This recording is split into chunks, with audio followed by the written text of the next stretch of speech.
GutPunched, Alzheimer's and Caregivers. Navigating the insidious illness of Alzheimer's is something nobody asks for. The disease sneaks up on you and your loved one, and it feels like you've been sucker punched in the gut.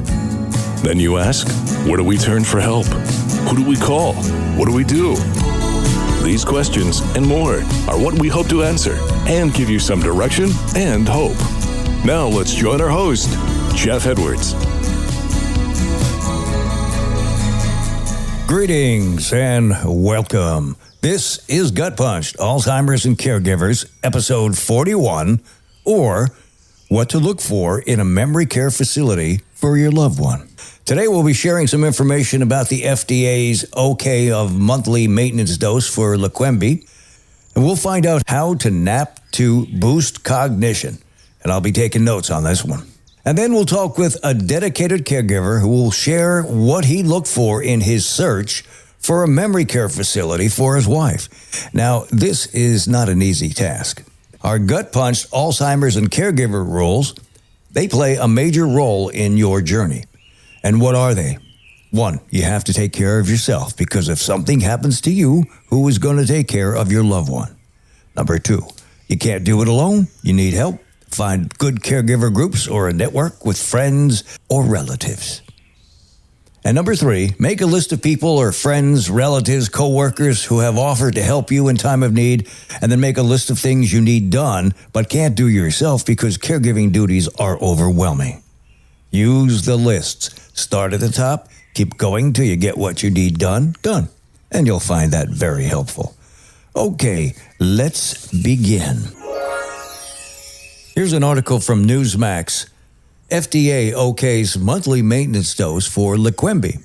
It was dated Monday, January 27, 2025. The U.S. Food and Drug Administration has approved monthly maintenance dosing for Japan's Issei and partner Biogen's Alzheimer's drug, Leqembi, the company said on Monday. The drug received standard U.S. approval in 2023 after showing it slowed cognitive decline in patients with the brain-wasting disease, but growth has been slow, in part because its administration is time-consuming and it requires regular MRIs and screenings.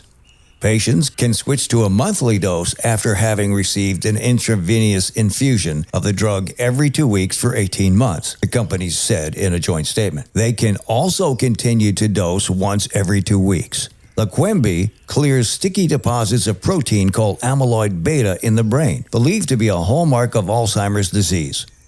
Patients receive the drug at an infusion center in almost an hour-long process. The company said that modeling simulations of trial data predicted that maintenance dosing would maintain benefits of the therapy. A rival drug from Eli Lilly, Kisunla, was approved in July and is given by infusion once a month. Patients stopped taking the treatment once brain scans no longer showed amyloid plaques. Both drugs have safety warnings regarding the potential for brain swelling and bleeds. Patients are recommended to undergo monitoring with scans. Issei has a collaboration agreement with BioArctic on the drug. We'll be right back to GutPunched, Alzheimer's and Caregivers. Alzheimer's and dementia bring many challenges, but you don't have to face them alone. The Dubin Center offers free services to support caregivers and families with over 30 monthly support groups, workshops, online resources, and personalized one-on-one consultations. They provide education, connection, and guidance to help you navigate caregiving. At the Dubin Center, no one faces dementia alone. Visit DubinCenter.com today. This is GutPunched, Alzheimer's and Caregivers. Came across another pretty interesting article in Newsmax. It's called How to Nap to Boost Cognition. And it was written by Lynn C. Allison, and it was published Monday, January 27th, 2025. If you want to boost brain power the easy way, take a nap. That's the advice of researchers who found that even a 10-minute nap can boost cognition and learning capabilities. Michael Chi, the director of Center for Sleep and Cognition at the National University of Singapore, said that the greatest benefits of napping include increased vigilance and memory. Naps can improve mental processing speed, mood, and alleviate sleeplessness, said researchers. And that's according to the Washington Post. The benefits of napping mimic the health benefits of sleep, which is often called the third pillar of health, along with diet and exercise. Taking an afternoon nap not only recharges your batteries, but is also good for your brain.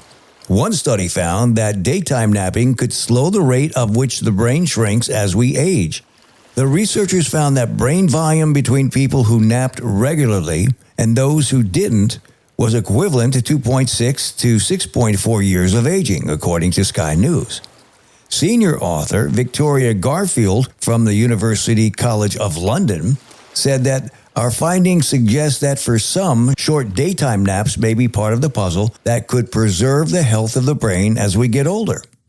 She says that not everyone can nap, even if they're tired. But for those who can get some shut-eye during the day, here are some tips. Nap for between 20 to 30 minutes. We hit deep sleep after around 30 minutes, which can induce what's called sleep inertia upon waking. Sleep inertia refers to a temporary state of drowsiness, disorientation, and impaired cognitive function that occurs immediately after waking up from sleep. Researchers recommend not jumping into serious activities right after a longer nap. Allow time to fall asleep. Consider the time it takes you to drift off when setting your alarm. Experts say it takes about 10 minutes to ease into slumber. Create a restful environment. Make sure the room is dark, quiet, and at a comfortable temperature. Use earplugs or a white noise machine to block out distracting sounds if necessary. Choose the right time. The optimal time for napping is usually in the early to mid-afternoon, when there is a natural dip in alertness. Napping too late in the day can interfere with nighttime sleep. Be consistent. Try to take naps at the same time each day to help regulate your body's internal clock and improve the quality of your sleep. Here's a good one. Try a nappuccino. Yep, that's what it says. Try a nappuccino. You can stave off sleep inertia by drinking a cup of coffee or consuming caffeine. You can take caffeine before or after your nap to rejuvenate, said the Post. Following these tips can help you maximize the benefits of napping to enhance your cognitive health. Now, that's a pretty interesting article. I used to like to go to the beach and take a nap. Can't do that anymore. And I only need to sleep about 30 seconds because with my narcolepsy, sometimes I drop right into REM. Boom. Wake up, feel refreshed like somebody hit the switch and flipped my circuit breaker. We'll be right back to GutPunched, Alzheimer's and Caregivers.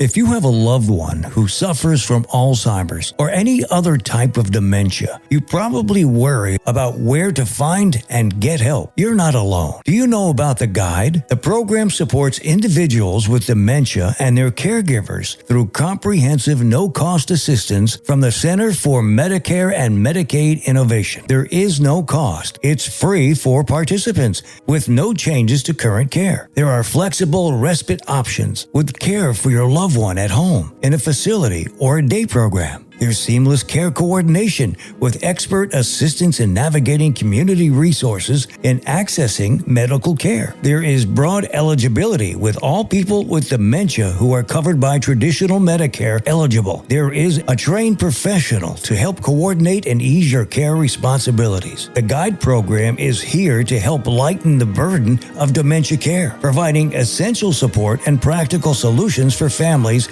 navigating the challenging journey. Luckily, there is a navigator here in Southwest Florida, Dr. Adam Perry and HealthSpan Partners of Southwest Florida. Get in touch. Schedule a conversation. 863-356-1979. That's 836-356-1979. Or visit Dr. Perry's website. That's healthspanswfl.com. That's healthspanswfl.com.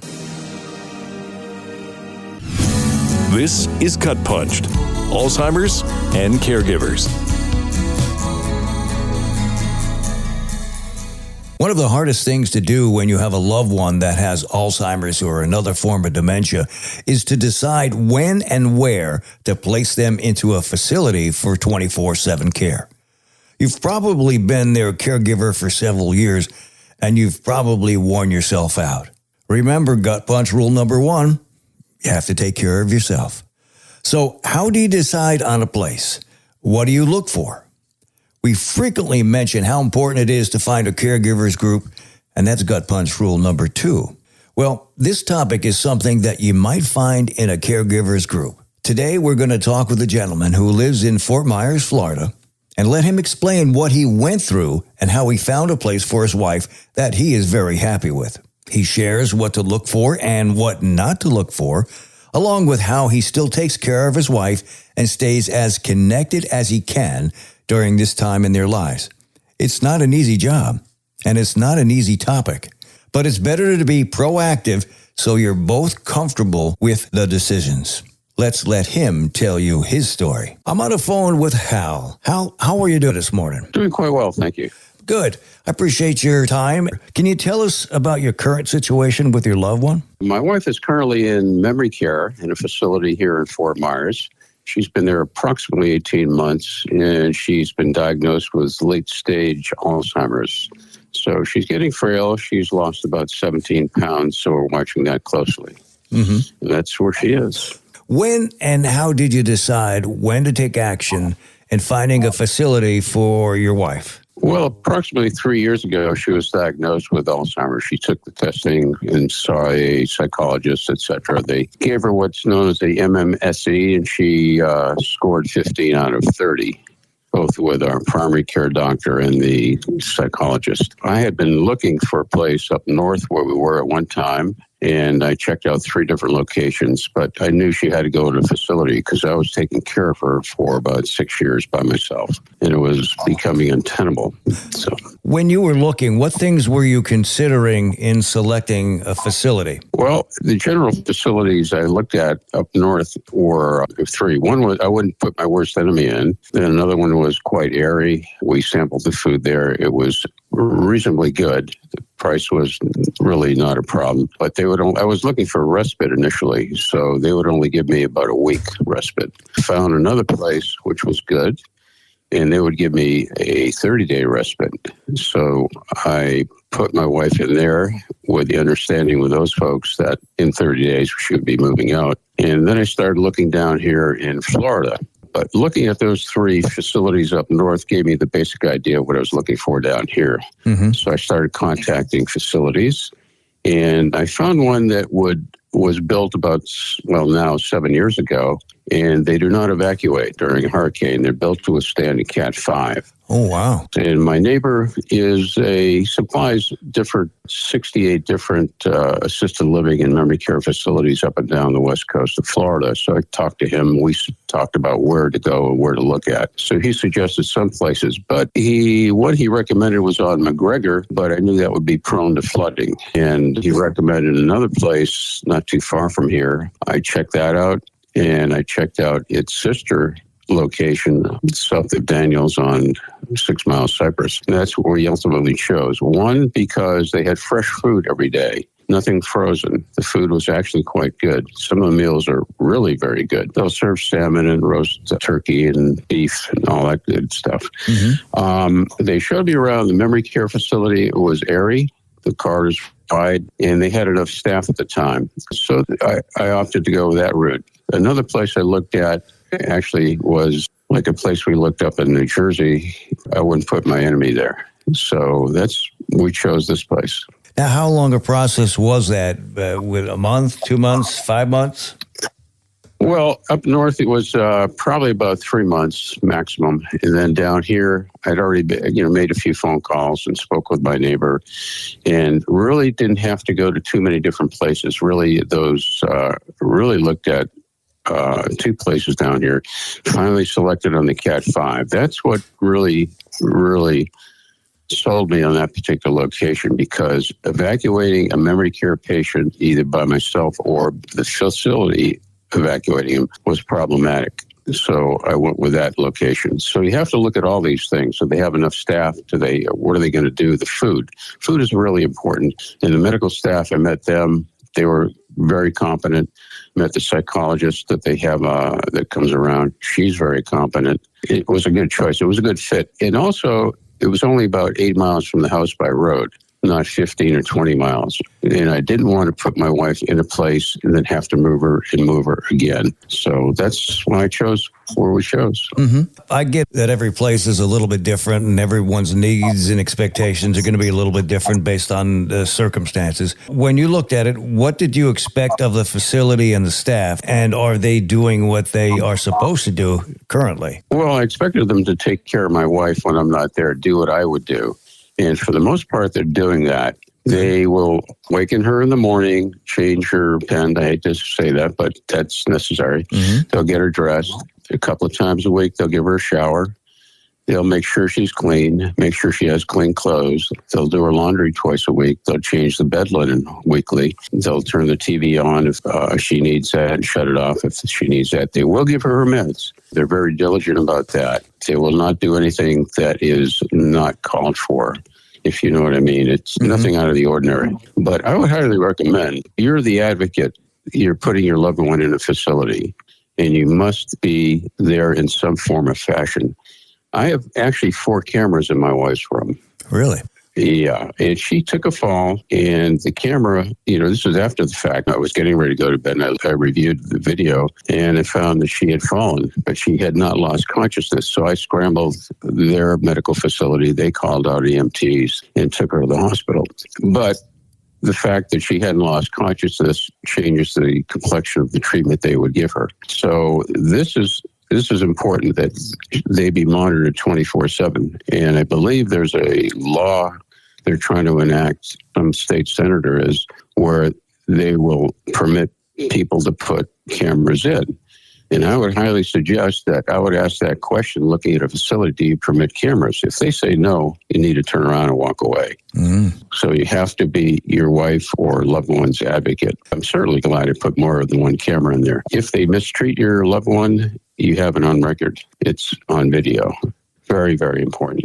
It makes a lot of sense. You love her, and you got to make sure everything that she needs, she gets. That's it. A lot of these ladies and gentlemen who are in the memory care either don't get visitors or they get visitors infrequently.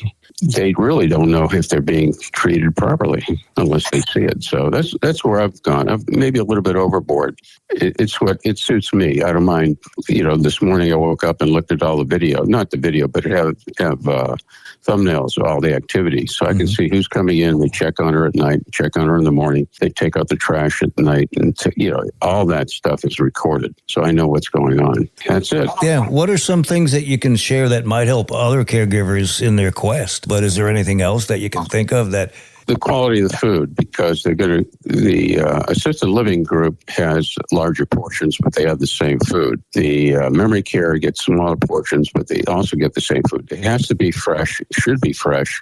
There should be a menu where there's a selection. I'm able to select the food my wife's going to eat. That's important. So they give me, I ask for it, and they give me the menu for the whole month, and I cross out what I want and circle what I want. So she gets that selection of food. I was over there yesterday. I actually fed her, and then I asked them to get some ice cream for her, which they did. This place, if you're there and taking care of your loved one, they will go above and board. They'll do what they're more than they're supposed to do. That's good to know. How is your wife doing? Is she comfortable? Well, she wouldn't like any place. My wife is a bit combative, if you will. Mm-hmm. There is no better place for her than right there. It's just what she needs. She's going to have to endure it. We're getting towards the end. So this is where it has to be. This is where it has to be. When you're a caregiver and you went through it before you had to make that decision to put her in a facility, it's not an easy job. That's one of the things we talk about. It's 24/7. It is 24/7. Yeah. This gives us an opportunity to take care of ourselves and get things done also. Exactly. It sounds like you're comfortable with the situation and the places you have, and that's a really good thing. I just hope that people who hear this episode and hear what you're saying take it to heart, because you got to take care of it. It's twofold. You have to take care of yourself. Taking care of your loved one 24/7 in your home is not going to work. You're going to burn yourself out. I watch gentlemen in our group who are fading, literally fading you look at them and over a period of time, and they're just going away. They're disappearing, if you will. Mm-hmm. This gives us an opportunity to take care of things we need to take care of. Plus, the wife is being looked after. Anything that happens to her, you're aware of. I don't know how much more I can elaborate on that, but they will take care of it. I would suggest someone anyway, that's another chapter. I get it. No problem. I get it. Yeah, exactly. It's going to help you. I guess listening to other people on occasion, some of them just go, well, I just, I'm done. I put her there and, they just close the book on it. The thing I would suggest is I would not dump my loved one in a facility and just see them once a week. You have to be more active. You have to be their advocate. The cameras really helped me take care of my wife. Well, I want to thank you for your time today and your sharing your circumstances and how you looked at the situation. Again, hope people pay attention to it and seek help. We've talked about find a caregivers group and you learn a lot. It's going to help you. We hope you've enjoyed our conversation with Hal today and perhaps picked up some positive tips as you move forward in the journey. If you know someone who has a family member or friends who are dealing with a loved one who has Alzheimer's or any type of dementia, please share this podcast with them as we grow it to reach more caregivers and provide them with hope and direction. We would appreciate that very much. For more information, you can check out the Alzheimer's Support Network at alzsupport.org/about us. The Dubin Center at dubincenter.com. To find your local chapter of the Alzheimer's Association, you could visit alz.org/local resources/find your local chapter. Dr. Perry's HealthSpan Partners website is healthspanswfl.com. And for more information on the guide, it's probably just easier to Google it, Edge it, or DuckDuckGo it. Our website is gutpunched.com, and the email address is gutpunchedac@outlook.com. We'd like to thank all of you for the positive feedback you're sending us. We're really glad we can help and maybe put some hope back in your fight.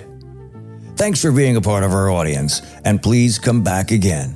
Help us grow and spread the information and resources by hitting the subscribe button. God bless. This has been Gut Punched, Alzheimer's and Caregivers, with your host, Jeff Edwards. Don't forget to hit that like button and subscribe to us on all the platforms like Spotify, Apple, Pandora, and more. If you have a question or want to get in touch, our email is gutpunchedac@outlook.com.